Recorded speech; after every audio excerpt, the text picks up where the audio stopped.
Happy Saturday. It's November 23rd, 2024, and you are listening to Morning Meeting. I'm Ashley Baker in London. And I'm Michael Haney in New York City. And we've got yet another Trump-free episode for you, but just one tidbit. In Russia, Putin's television network congratulated our incumbent by showing nude pictures of his wife Melania on air. With friends like that, who needs enemies? It's been a thrilling week in London. Not only have we had our first snowfall, but we have also seen farmers storming the streets of Westminster to protest a, quote, tractor tax imposed by Sir Keir Starmer's new Labour government. Some of them even arrived on the vehicles in question. And honestly, Michael, it was a nice change from all the Lamborghinis that we usually see in this town. But we have a marvelous issue of Airmail and an episode of Morning Meeting that is the antidote to all of that. Absolutely. If you're a fan of the show The Diplomat, you no doubt know how the U.S. Embassy in London works. But what if you were a diplomat from a different country with maybe deeper problems? John Beck is going to join us with his report on what happens to diplomats who turn to bootlegging, drug dealing, and more in order to keep the lights on at their consulates. Then, on the subject of foreign affairs and cloak and dagger exploits, Adish Taysir joins us from Tokyo with an incredible yarn. It's a story that comes courtesy of a man named Oliver Hoare and his posthumous new book, in which Hoare reveals how, in the 1990s, the Iranian government traded a painting by Willem de Kooning for a priceless copy of an illustrated manuscript, and how the secret buyer of the de Kooning painting was David Geffen. You won't want to miss this one. And finally, you're all familiar with the great film On the Waterfront, which made Marlon Brando even a bigger star and is now celebrating its 70th anniversary. Well, Stephen Rebello will join us to reveal how the classic film, made in the wake of the McCarthy-era red hunting trials, pitted Brando against the director Elia Kazan. So, Ashley, where would you like to begin today? Well, let's start with Adish Taysir, who's a wonderful author of many books, including The Twice-Born Life and Death on the Ganges. His new collection, A Return to Self, Excursions in Exile, will be published in 2025. Welcome, Adish. Thank you. Adish, Oliver Hoare was one of the world's foremost experts in Islamic art, but he was someone you were fortunate to know personally. So tell us a bit about him. My great friend was his son, Tristan Hoare. And I already knew about Oliver Hoare because he'd been this legendary figure, very, very classically English in that sense, like of being self-taught and of having kind of his mother was a Sufi as well as a spy. He was married to this very grand French woman, Diane de Valdner. And so there was this kind of like aura about Oliver Hoare already before I met him. And I was at the beginning of my writing career traveling around the Muslim world for the first time in search of my Pakistani father who I hadn't met. And Oliver was this incredible guide as far as reading went, as far as, and very generous. And so I was very glamorized by him, I have to say, and very lucky later to think of having an independent relationship with him for a heartbeat. And how did he end up in this position of prominence and expertise? In a very accidental way. It was the 60s. People were setting out from London to India and beyond on the hippie trail, and he found everything that he needed or everything he wanted in Iran. And Iran was still pre-revolutionary Iran. And so he met, I think, a woman called Hamouche, who later I met when I was living in London. I was dating a girl who was the daughter of Princess Michael of Kent. And Princess Michael of Kent's great friend was Hamouche. And Hamouche was this kind of Victorian figure with a cap of woolly black hair and a kind of frilled lace collar. She reminded me like of a kind of 19th century figure. And Princess Michael used to always say of her, her family owned the rain that fell on the land, and they would tax the peasants on the rain. So she's like, you can imagine why there was a revolution, my darling. And so there was this kind of like, Hamouche was also like a little bit of a Svengali figure for Oliver and introduced him to Iran. And he met one person and then another person, and all the time he was reading and traveling. And so he started to suddenly kind of ease his way into the society at a very, very high level. and became a kind of self-taught expert of the sort. So, and then Oliver's at the center of what you write about this week is this kind of Argo-like thriller of letters that involves the Queen of Iran at one point, and a painting she owns in the museum by Willem de Kooning, and a priceless manuscript. Can you tell us about how all this unfolds? Oh, it's a wonderful, crazy orchestration that you can't even imagine. So basically, the Shah Banu, the last empress of Iran, makes this quite magnificent collection of contemporary art, Jackson Pollock's, L'Âge d'Or by Derain, including de Kooning with woman number 3, I think, or something, with her tits out. All of this is like far too racy for the Islamic Republic once they take over.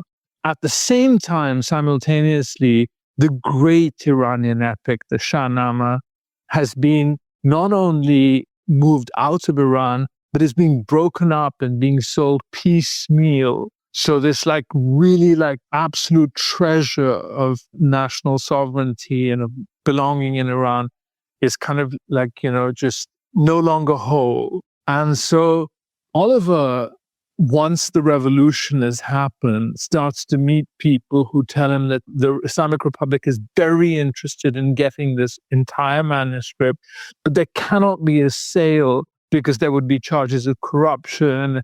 And, they're basically almost a hermit regime. It would have to be an exchange. And so then the question arises, which painting is it going to be? And finally, they settle on de Kooning. And it happens on a tarmac in Vienna. And everything is kind of hit and miss. And are they going to be there? And are they not going to be there? And are all the right licenses there? And finally, in this kind of vanishing moment, Oliver, without leaving a footprint, completely working silently behind the shadows, arrives with the Shahnameh, exchanges it for the de Kooning, and boom, like that's how it happens.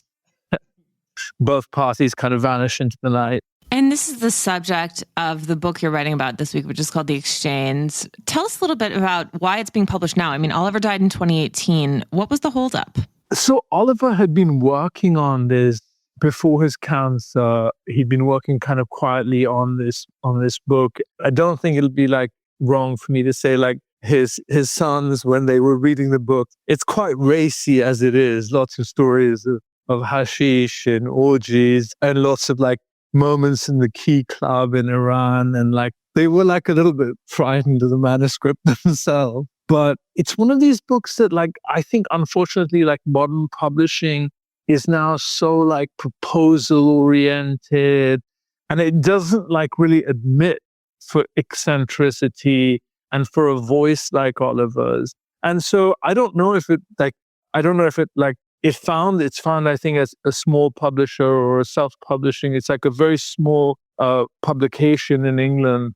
But it's to me very sad that kind of book, which tells such a particular story with such a particular voice, more and more one hears less of, so the kind of eccentricity of that voice gets lost. But we're lucky to have it. With the painting and the exchange for the great manuscript and the painting that happens then, so am I to understand that there was a secret buyer lined up for the de Kooning on the other side of the exchange? Yes, well, exactly, because the exchange had to happen, but then the person who owned the Shahnameh, Mr. Houghton, who was a bibliophile, he had to be recompensed because he didn't want. So the de Kooning then was sold on to David Geffen, and I think David Geffen then recently, or not, in fairly recent memories, I think sold it on further for an astronomical amount. And that's one of the nice things in this book, because Tristan Hoare, Oliver's son, works in contemporary art. And there's this very nice line in the book where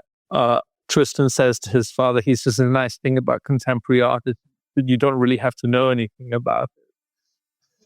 And so Oliver has a kind of healthy contempt for a lot of modern art, and an inordinate amount of respect for Islamic art and for Islamic tradition. So in his mind, he's thinking I don't know, these Pollocks and these de Koonings and whatever, Rothkos, it's nothing compared to this absolutely irreplaceable work of Islamic art.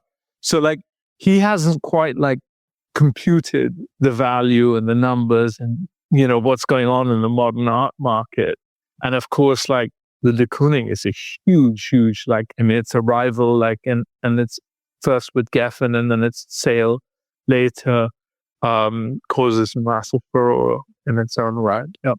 Well, it sounds like a fantastic book and a great way to pass the time in these cold, miserable winter months. So thank you so much for not only your stories of Oliver, but also for putting this book into context for us. Thank you. Thank you for talking to me about it. Thank you so much, Aktash. It's a riveting, one of those great stories. So thank you. Michael, I always love it when we start the episode with another recommendation. So ladies and gentlemen, do not forget, pick it up. It's called The Exchange by Oliver Hoare. Yeah, and seems like a natural, talking about Cloak and Dagger and strange things, it seems like a good time to bring John Beck on. Indeed. Michael, everybody's got to figure out a way to make a buck and keep the lights on, right? That even applies to certain diplomats. Well, John is here to explain some of the unconventional industries that certain diplomats have engaged with, all in the interest, of course, of keeping the consular lights burning. John Beck is a writer, award-winning journalist, and author of the forthcoming book, Those Who Should Be Seized Should Be Seized. His work has appeared in Harper's, GQ, National Geographic, and Bloomberg Businessweek, among others. Welcome, John.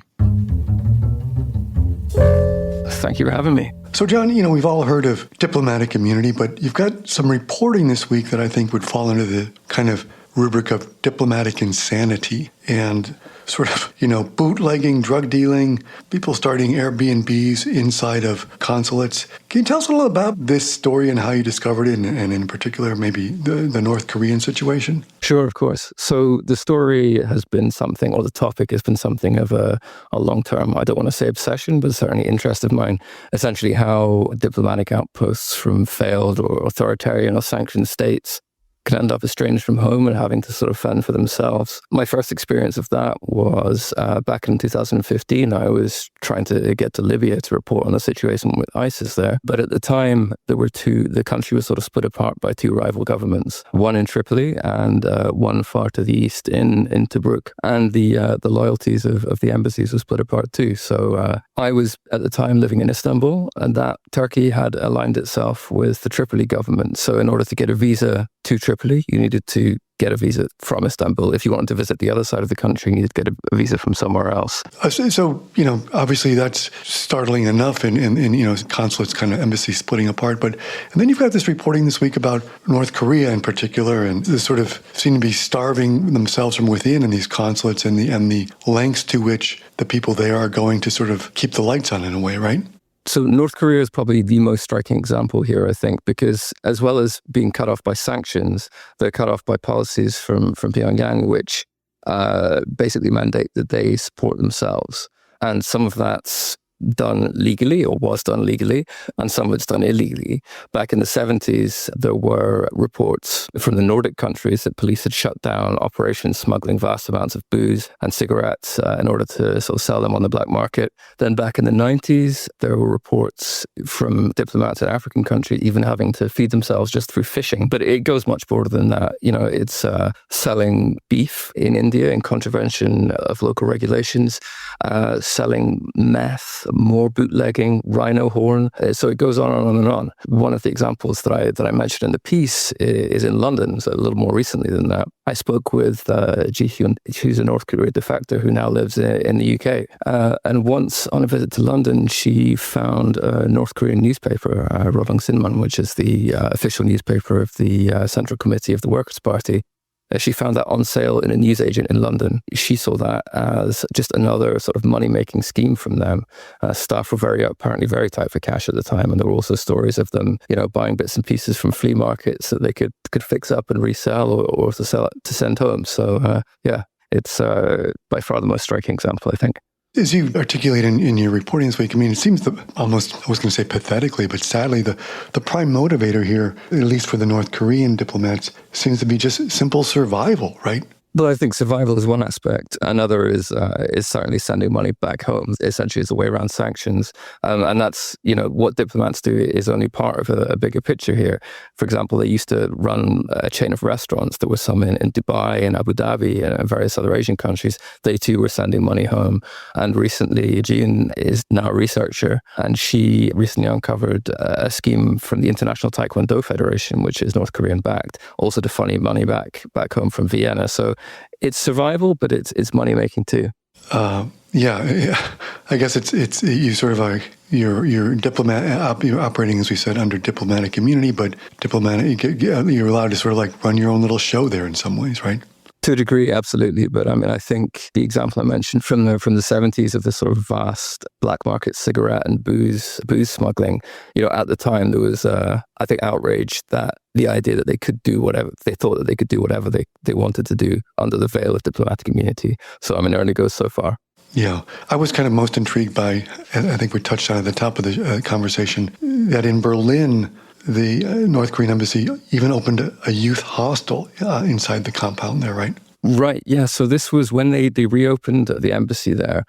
After it closed following the end of the Cold War, they began leasing buildings, even began leasing parking places. But one of the buildings, I think it used to be a residence that they leased to a youth hostel named City Hostel Berlin. And that was operating from a building right on the compound, apparently to mixed reviews. I mentioned in the piece, but, some customers are very happy about the friendly staff and the affordable beer. And other people complained about the metal bunks, apparently, and moldy showers. So, yeah, to mixed reception, I think you could say. Yeah. I guess if you want to get into cosplaying that you're living under a totalitarian regime, you can go there. But it all depends what you want in your amenities. Sadly, we've missed our chance. Although I think that might well have been a good reflection. Yeah, it was closed down when sanctions tightened a few years ago. Perhaps they'll reopen at some point. Yeah. Well, John, it's a eye-opening piece of reporting, and just when you think you've kind of heard it all, there's always something new. So thank you so much for bringing a great story to us. Thank you so much for having me on. Thank you so much. Okay, well, Michael, just because we can't even deal with an episode of Morning Meeting without a fair amount of drama, let's get Stephen Ribello on here. He's a writer and screenwriter based in Southern California who's got some great insights into all of the drama of On the Waterfront. Welcome, Stephen.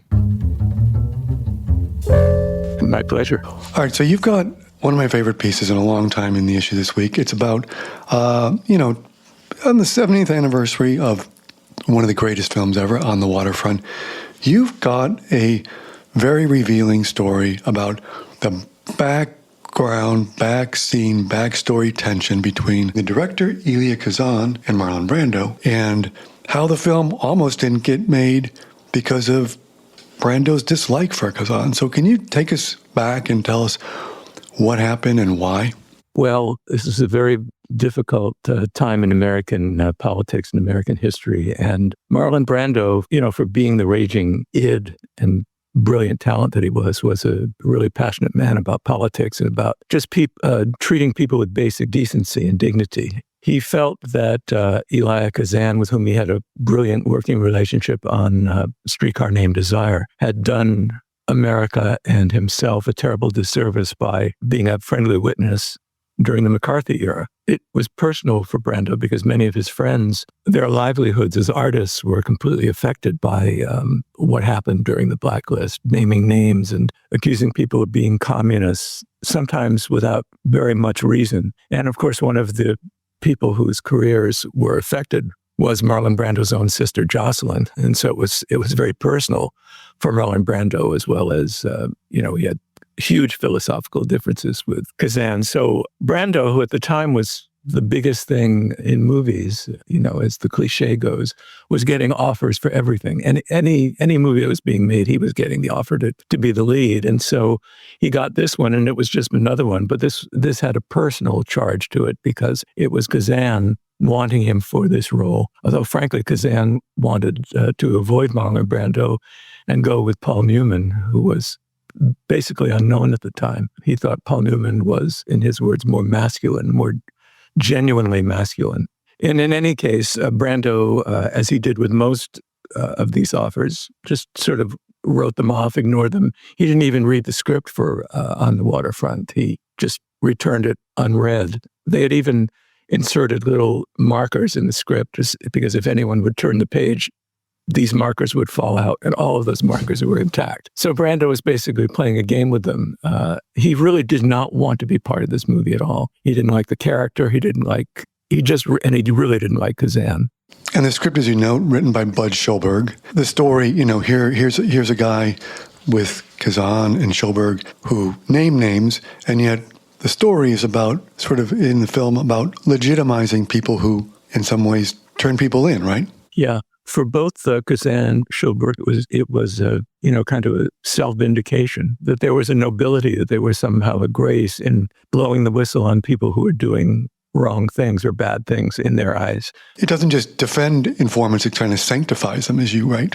Oh, exactly. Which is one of the reasons why when you see the film, Marlon Brando's character at his lowest point is essentially being crucified like Christ on the cross and being abused. And it's, I mean, if you know the history, it makes that scene more remarkable and a little more difficult to swallow.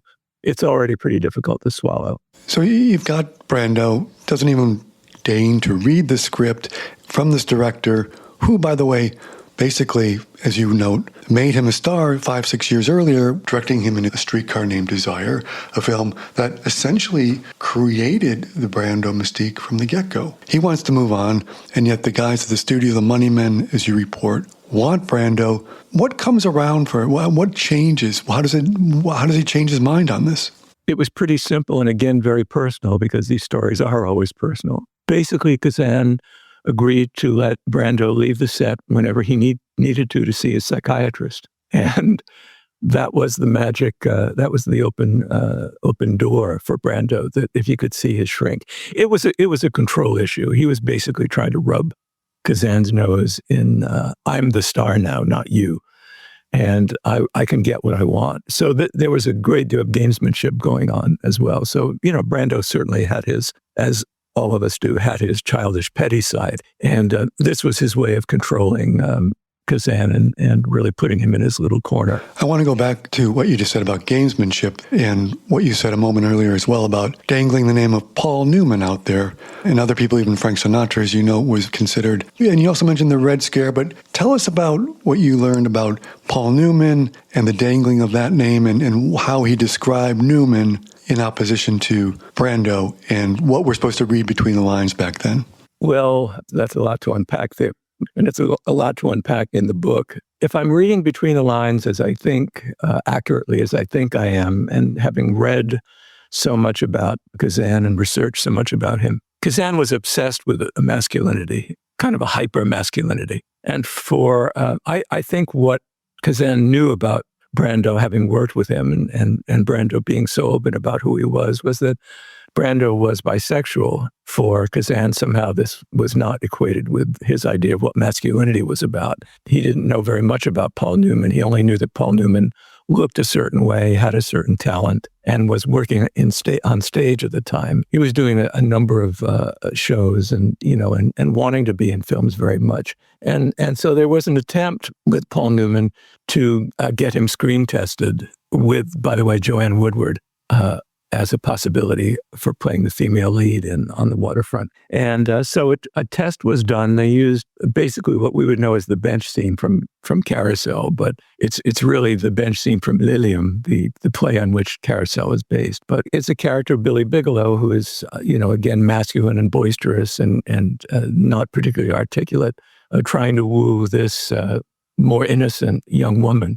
And so it was a good analog for the dynamics in On the Waterfront. So they did this screen test, shot the screen test. It was shot by Carl Malden, the actor who was assisting Kazan on the movie, and with various aspects of production. And he rehearsed them. And the screen test was shown to the producer, a remarkable pirate named Sam Spiegel, and who made some brilliant movies, but was quite a crook and quite a character. He was indifferent toward it. He wanted a star. And as a producer, he was very smart in that he knew that they could get much more money for the production, for seed money, for production money, with Brando as opposed to this really no-name Paul Newman, as they could get more money even with more than Frank Sinatra, who Spielberg really pushed for. And Montgomery Clifton had already said no. Other actors had already said no and passed on it. So Brando was really the last best hope. So that's why they were willing, to let his idiosyncrasies and his ego and his unpredictability, which,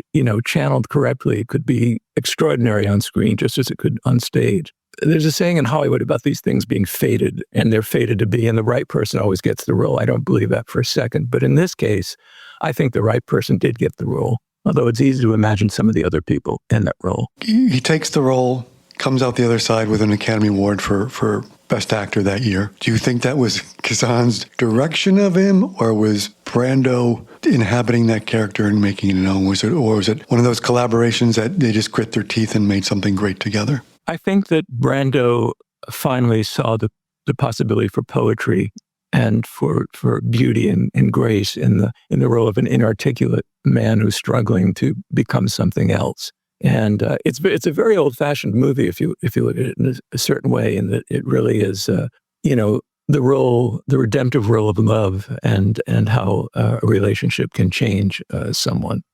And it's really at heart a gangster movie. It's a Warner Brothers gangster movie from the 30s. That's how it was imagined. That was what it was thought of. That's why some other people turned it down. They didn't think it was important enough. Because it really does have many of the tropes of the gangster movies that Edward G. Robinson and James Cagney played in the 30s. But it was done in a new way for the 1950s and shrewdly shrewdly masqueraded as something else. And I think that Brando saw that he could bring a dignity to this working class brute, because he was tired of people perceiving him as Stanley Kowalski, his streetcar character. But when he needed to turn on the sexuality, he really did. And Eva Marie Saint was marvelous in being able to kind of be the super ego, the convent-born, the convent-educated, and almost saintly, just like her name, character. I mean, even when they were making it, Kazan himself thought her character was faintly absurd, and that it was only her talent and dignity that made it less of a cliche. This innocent who falls in love with a brute and, is able to bring out, it's a Beauty and the Beast kind of story too. People don't like to talk about the movie in this way because they have such highfalutin notions about its importance. But I like to dissect things and see how the story works.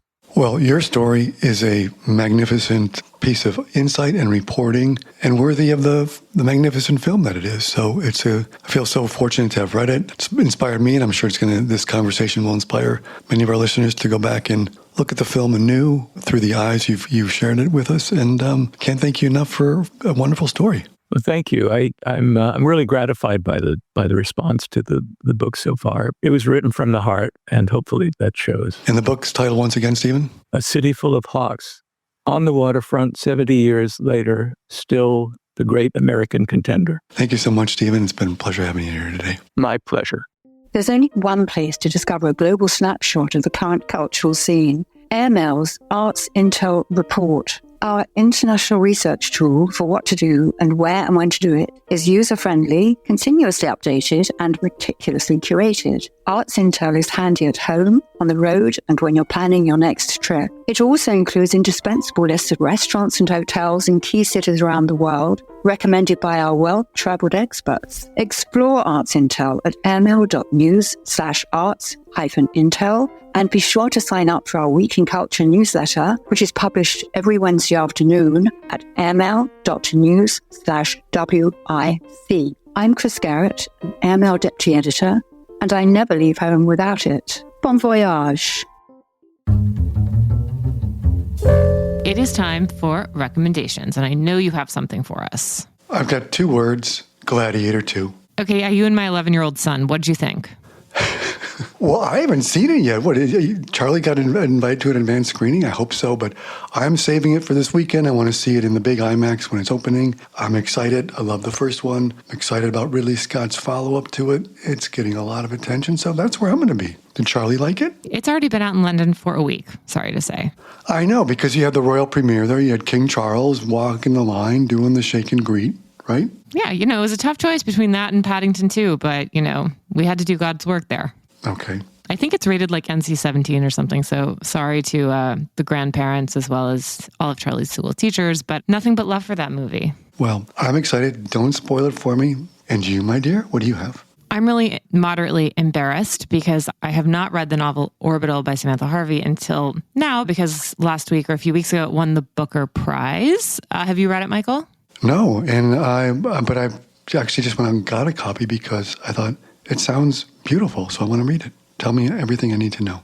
It's so wonderful. You know, there's all this chatter about how it's sold out at bookstores, but it's a tale of 6 fictional astronauts on the International Space Station, and it really takes you right into the space station with them as they're orbiting around the Earth. And the way that she writes about the mundane and the extraordinary adventures that these astronauts have is just really wonderful. It's not a high drama book in terms of the action, so to speak, but the prose is really beautiful, and the way that she immerses you in this extraterrestrial landscape, it just really reminds me, I mean, I think it's the closest that I will ever get to orbiting the Earth. Sorry, Elon Musk, I have no plans on getting on in one of your SpaceX rockets anytime soon. And this is just a much more enjoyable way of doing it. And it's brief too. It's 136 pages and you can read it in a couple of hours. And it's a really wonderful way to escape the planet for a while, which frankly, we all need right now. Perfect for the long weekend. Also, Michael, have you been listening to Chapel Roan? I've only been reading about Chapel Roan. I haven't been listening to Chapel Roan. I'm going to make a bold statement here, but I think Chapel Roan is probably the greatest American pop music artist since Taylor Swift. Okay, line in the sand. Here we go.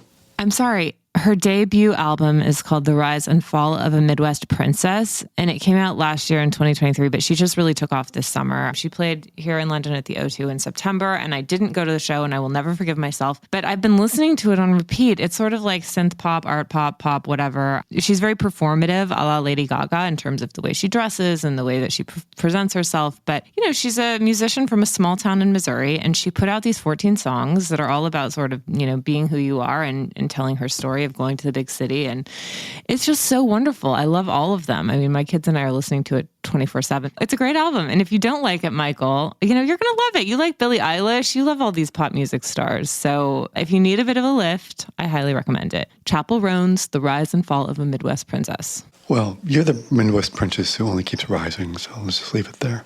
I love it. All right. Well, thank you all so much for joining us. Happy Thanksgiving. We wish you a wonderful weekend. And Michael, will you please read us out?